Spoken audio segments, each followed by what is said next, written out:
Hello everyone! আজকে আমাদের survey ট্রিপের ডে 3 আর আজকেই আমাদের লাস্ট ডে এখানে।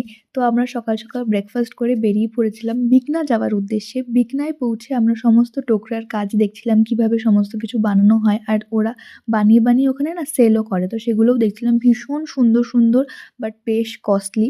সেগুলো দেখলাম দেন আমাদের সার্ভের যত কাজ ছিল সেগুলো কমপ্লিট করে হোটেলে ফিরে এসেছিলাম। আর হোটেলে এসে তাড়াতাড়ি করে লাঞ্চ করে বেরিয়ে পড়েছিলাম। আর কোনো কাজ না। এই দিনের বিকালটা আমরা শুধুই ঘুরেছি। সমস্ত জায়গার ছোট, ছোট ক্লিপিংস আমি তোমাদের অ্যাড করে দেখিয়েছি।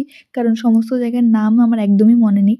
বাট বেশ মজা হয়েছে। ঘুরেছি সবাই মিলে একসাথে অনেকটাই মজা হয়েছে। আর এদিন আমি তেমনভাবে নিজের কোনো ক্লিপিংসই নিইনি যেটা আমি এখন ভিডিও এডিট করতে গিয়ে দেখছি। তারপর আমার হোটেলে ব্যাক করে সন্ধ্যাবেলা অনেক নাচানাচি করেছি। তারপর সবাই মিলে গল্প করেছি। আর আমাদের প্রফেসর্সরা এটা আমাদের গিফট করেছিল। ভীষণ কিউট একটা কিচেন। আর আজকের রাত্রের ডিনারটা সবথেকে বেস্ট ছিল। ডিনার করে আইসক্রিম খেয়ে দিনটাকে এখানেই এন্ড করলাম।